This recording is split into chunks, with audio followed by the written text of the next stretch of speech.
There are a lot of people that's being killed, a lot of women that's being killed out there, and men are being killed too.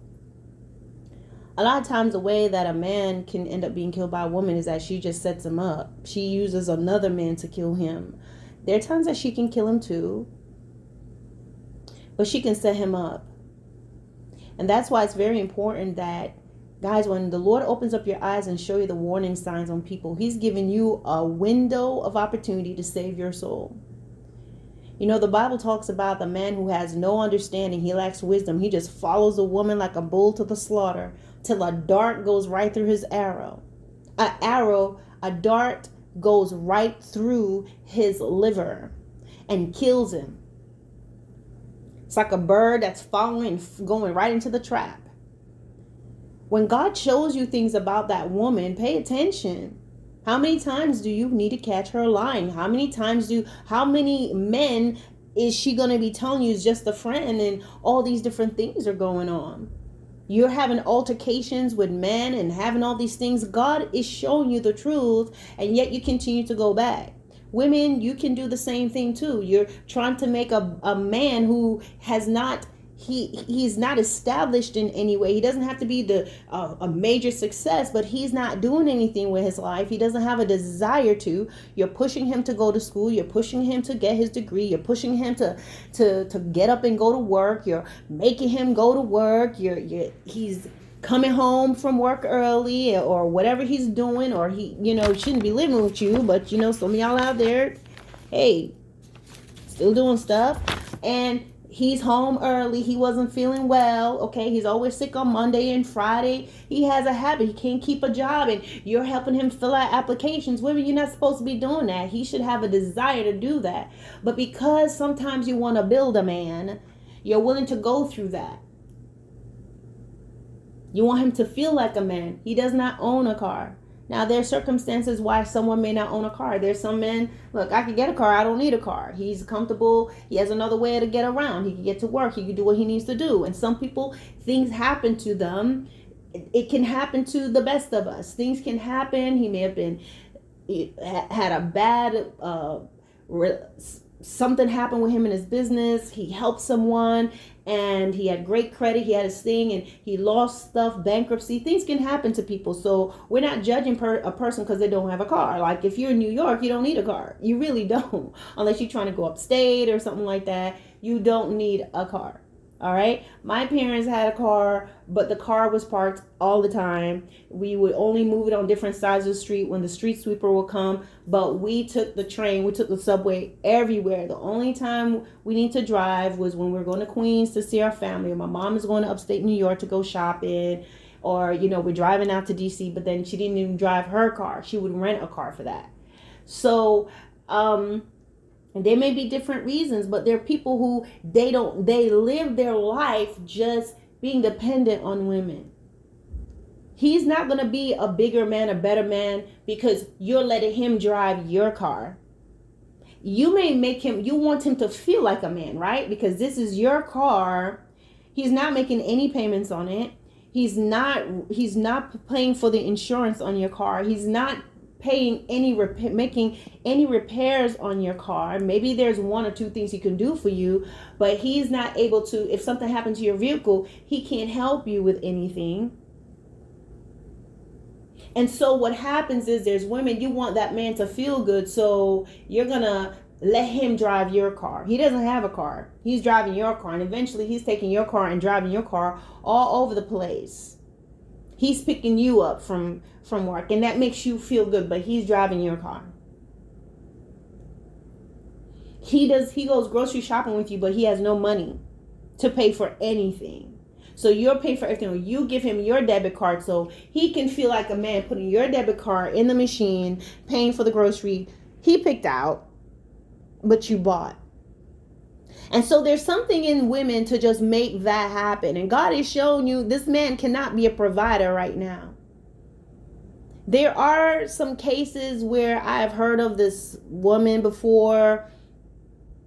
Her husband was in school.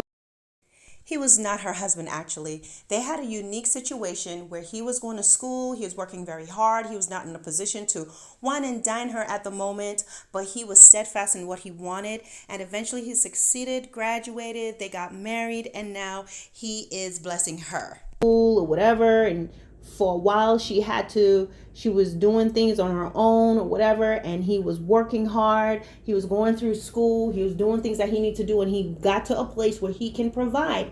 There are certain situations where, hey, he does not have what he needs to do, have everything right now. He can't pay for things right now because he's going to school. People that are in these situations, they're going to school, they're normally ambitious and doing well, but they're in a rough patch, something happened, and they're slowly building their way back up. That's different. But ladies, when they're like that, let them get to that place that they need to be, because something will happen with the dynamic of the relationship where even when he gets to where he needs to be, because you're so used to holding down the fort, you have a hard time allowing him to be a man. And then you have guys where, I hear women, they call them dusty dudes or dusty guys. They have no desire to do better. They want to date you. They make sure they look good. They make sure they build their body. They make sure their sex game is tight. They make sure they keep their hair cut. They have enough money to get a haircut. Okay, they may do little things here and there, or you keep his haircut and he keeps himself looking good so that he can be with you with that good loving and his body and his sweet smells, but he has nothing to offer. And so he keeps himself looking good, so he's eligible for women who's willing to pick him up, bring him to their house, let him live up in there. He may have a place, maybe, but now you've moved him into your house, and now you want him to feel better about being a man by letting him run things, letting him tell you how things are going to go. And he has no idea. He does not know anything about earning things, establishing things, building things, and you're just still dealing with him anyway. And in the meantime, the Lord has shown you he's not in a position to be a provider, but you're going to make it happen. In other ways, he begins to show you certain things about his nature, and the reason why sometimes men can become abusive. Maybe they already were, but sometimes they become abusive because it is not the natural order of things that you are buying everything for him and doing everything for him. And if he needs money, he has to come to you for it, or he's spending your money. Even though he's doing it, he will feel inadequate. And so because he feels inadequate, because he does not have the money, he's not providing the roof over your head, there's one way in which he supersedes you, and that is in his strength. So he can intimidate you, and he can shake you, and he can stop you in your tracks. He can make your life miserable. He can control you with threats, because that's all he has. So when God reveals things to you, pay attention to it. When things begin to get bad between you and that person, don't ignore it. God shows you certain things, but a lot of times women will stay and stay and stay and stay, and that person gets worse and worse and worse, and it escalates. Because, guys, whether you want to believe in the Lord or not, there is evil in this world. There are evil, dark forces in this world, and that is why you and I can read about the horrible things that happen in the world. You and I can read about the things that's being done to children and the elderly and young and old, and how people can just do things just laughing and happy to be harming someone. Because the more a person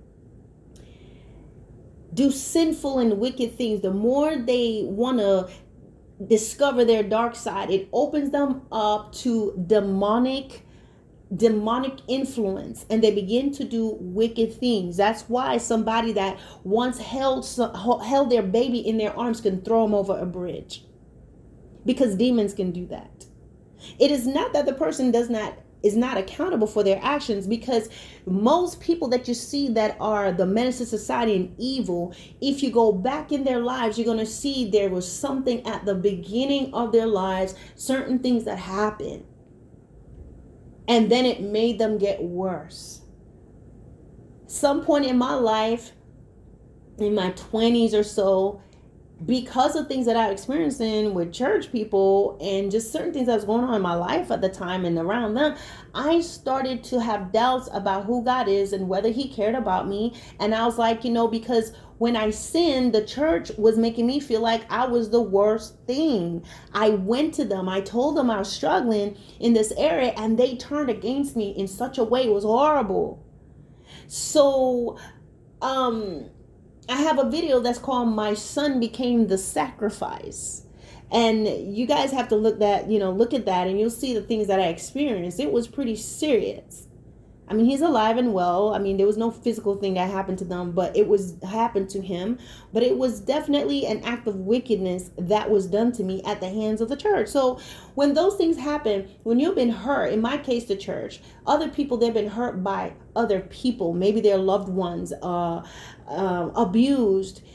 When you've been hurt that way, and if you do something, the first thing you're going to do is look at yourself and think, I'm a bad person, and maybe God hates me, and look at what God allowed to happen to me. So when you have that mindset and you go away from God and you start doing little things, the more you do, the more disconnected you become from God, the further separated you are from him, and the more blackened your heart becomes, and the more of a vehicle you can be for demonic activity. And that's how some people you will see doing the horrible things that they do.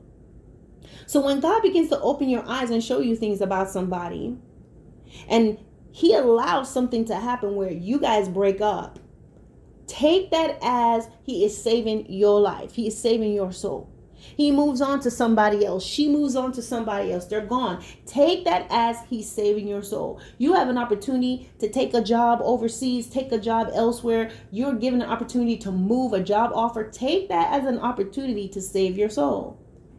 Because there's a window of opportunity that God gives to every last one of us.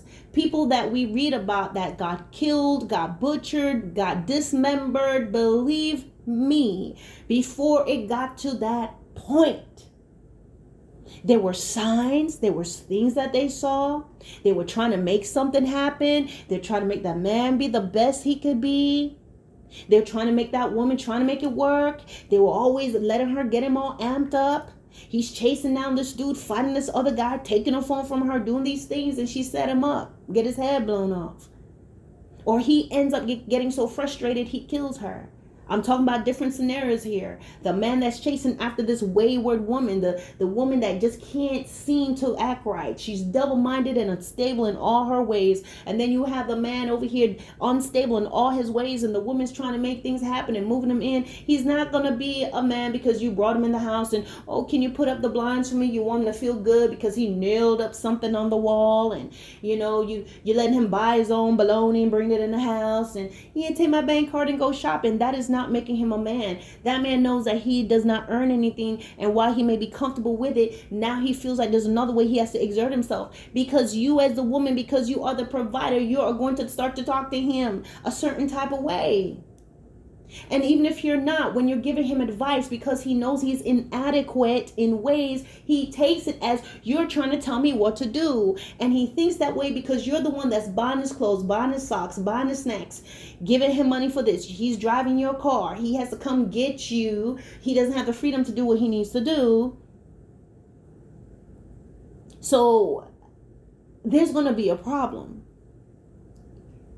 He's still a child in the mind, because if you do have a child and you have him around your son, he's jealous of your son because he's a child. He's not a man. He'll be jealous when you're giving affection to your son. He'll tell you there's something weird about it, make you feel like something is wrong, and silently challenge your son and give your son shade and show your son, yeah, I'm holding your mom. Women can do that too, throwing shade to the daughter, making the father feel like something is wrong and perverse, that his daughter comes and she hugs him and she sits on his lap. She will make it seem as if there's something sickening about it because maybe she was molested, but that's her problem. She needs to get herself together. But it will be jealousy. She's looking at the daughter as competition. And God is showing you some things. But now you ignore it, and she's able to cause a division between you and your child. He is able to play mind games and threaten your son and do whatever he may be doing against your child. Walking around being a man in your house that he's not paying for, and separating you from your kids and telling them to go to bed and coming and changing the TV. Because that's how he feels he has to be a man, because he doesn't have a job. Your kids are at school. He's not at any school. He's not at any job, or he's at work being lazy and getting off work and telling you why he had to quit again. Then when you're trying to look up jobs for him, he's getting aggravated. Ladies, let these men go. Let him become whoever he needs to be. And even men who are actually good men and they're doing what they need to do, they need to have their life established. I don't think it's fair for us to say, well, you need to be able to make this much money, and but he needs to be able to take care of himself. If his car, he needs to be able to have a vehicle. He needs to be able to buy one if he chose to. He needs to be able to repair his vehicle because if he can't repair his stuff, how is he going to be able to do that for you? You will have to repair your stuff and his, or his is going to break down and then he's going to take yours and then you're trying to fix his. That's not the natural order of things, and you're going to have problems later on.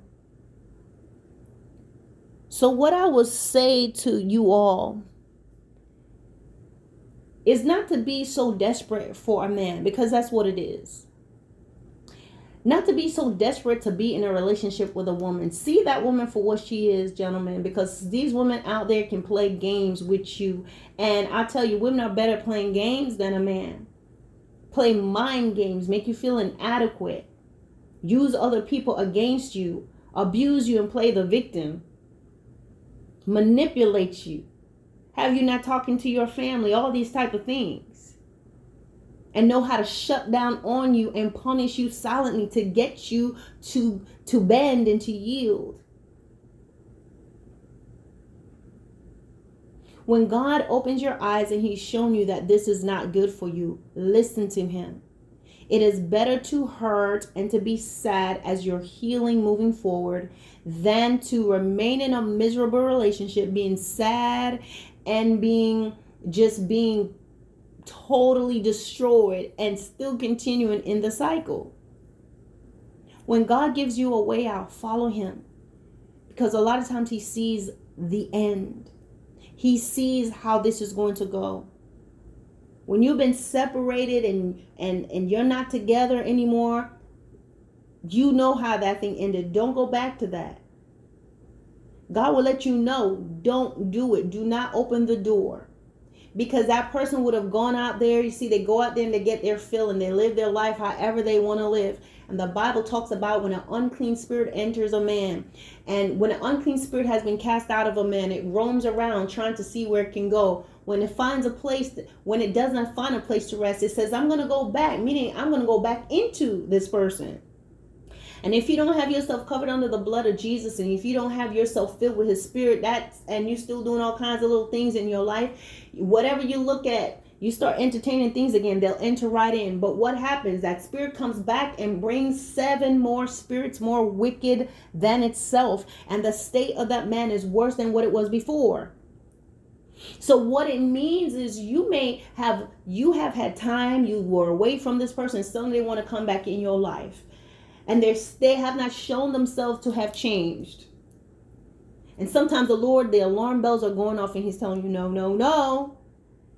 You get back with them and it's worse than it was before. That is why some people, when they had that window of opportunity to be away from this person, to move on with their life, there was peace in the house again. Everything was going good. Sunshine and rainbows in the house, everything's great. And now this person who's been roaming out there doing what they want to do, when their relationship begin to fizzle, when people are saying you have no more drugs, get out of here, I'm tired of you, beat it, they're being denied. They're going, you know what, I'll go back to, I know she loves me, I know he's going to take me back. And they come back to you and terrorize your house and maybe do something worse than they did before, because they come back with them unclean spirits. They are worse than what they were before, because they have not been yielded to God. They've been living this life of debauchery, laying with whoever, doing whatever, doing all kinds of things. And then they just come to you, I'm ready, I'm back. No, you're not.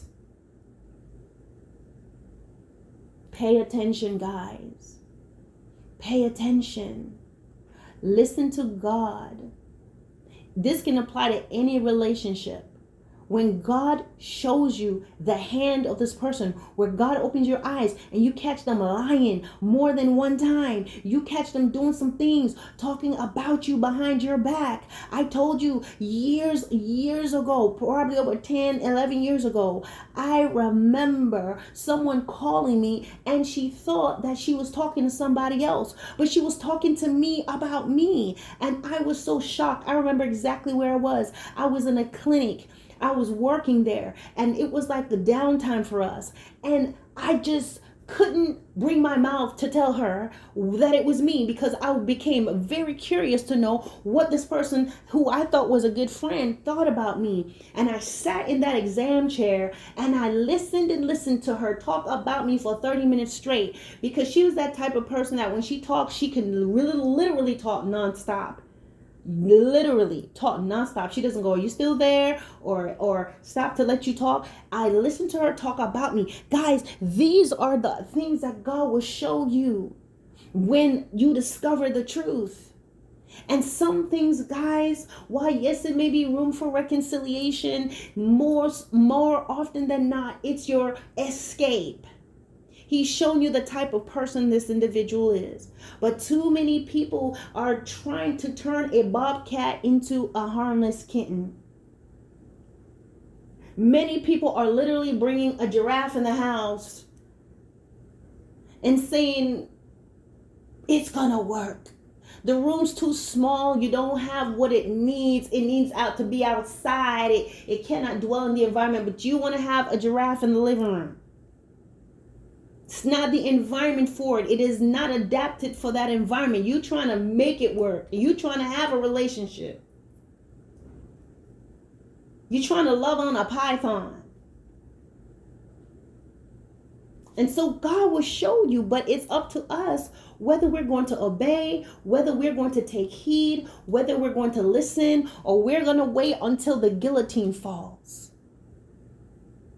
It is not your job to save their souls. They want God, then let them have God. Let them seek Him out. Sometimes the only way people are going to truly get to that place to seek God and to look up is to hit rock bottom. But as long as you're aiding and abetting them, as long as you're playing and calling them, as long as you're entertaining the double-minded man, the double-minded woman, you run around trying to keep up with them, you yourself's gonna get crazy because they told you they meant to do this. No, I said left. No, I really meant right. No, I told you up. No, I said down. That's what it's like trying to keep up with a person who is dishonest, who is shady, who is wishy-washy, who doesn't have themselves together, who just expects you to do everything for them and nothing for you. I'm pretty. That's all I need to do. That's all I need to be. No, they will lead you down a path of destruction.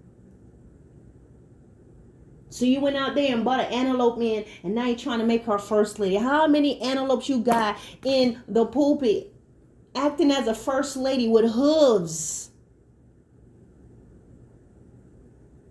Clicking and a clacking up there in them hooves. Character-wise, dusty behavior in the church, nasty. He bought an antelope in the house of God. She's wild in nature, in behavior, in reasoning. She has none. The frontal lobe cortex of her spiritual mind is absent. So she behaves a certain way.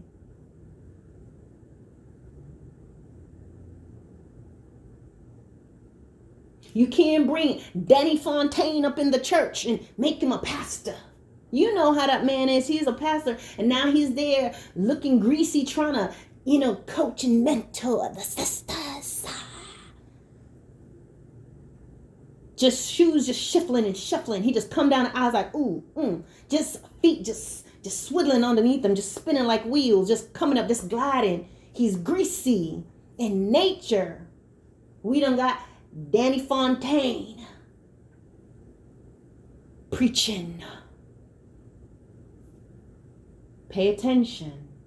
Because now, not only are you dealing with this rebellious person in your house, brought them into the church. It's like a wolf among sheeps. Sheep, not sheeps. So guys, whether it's in the house of God, whether it's in your apartment that you're sharing with somebody it shouldn't be, or your house, or you are interested in somebody, when you see those signs, pay attention to them. Save yourselves, because a lot of times what will happen, there's plenty of people that's 6 feet under that never met the man or the woman, or they're behind bars that never met the man or woman that was for them, because they were intercepted by a counterfeit and an imposter. And they are just diminished in character, so that they can't even receive love when it comes, or they never see it because they're entangled in this abomination. When God shows you the truth, believe him. Believe him. He's not trying to hurt you. He's not trying to make you miserable. Yes, you're saying, Lord, when?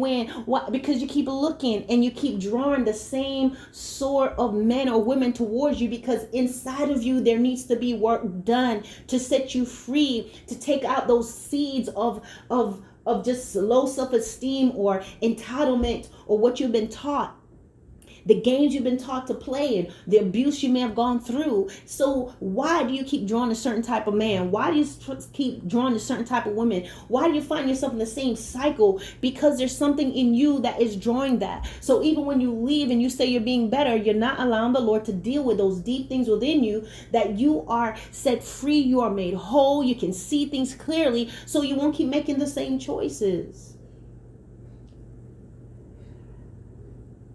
So guys, I'm going to stop here. When God shows you the sign, believe him. Whether it's in a friend, whether it's in a confidant, whether it's in your colleague, whether it's at your church, and whether it's in your personal relationships or someone you're interested in, believe God and believe what he shows you. You don't have to learn the hard way. One of the things that I've learned through my life is to obey the Holy Spirit the first time. I spoke to somebody recently, and they told me some things I didn't know was going on, and they crossed my mind and whatever, and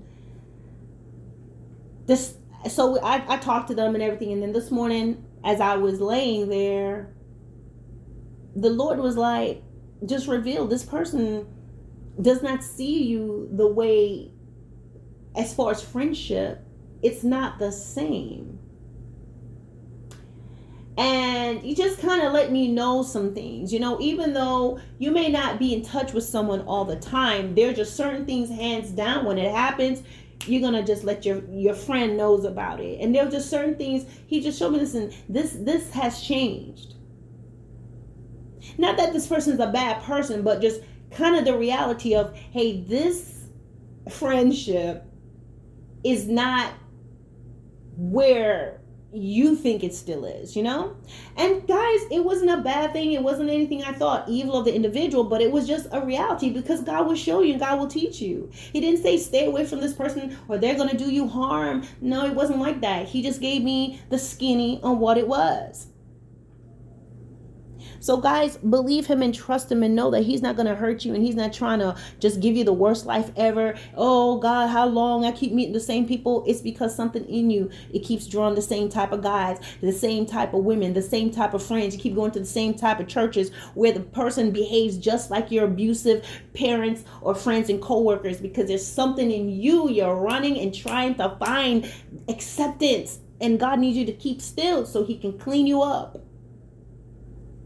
Because if you're giving off a scent of neediness, and you're giving off a scent of I'm going to pretend, no matter how much you're trying to act like you got it together, the supernatural, the fallen angels recognize you're rejected, and we're about to hook you up. We see all through that makeup and your accomplishments. We see all through what you're doing and how you're coming. The unclean, demonic spirits, darkness sees right through you, and they're going to bring you the same scenario over and over again.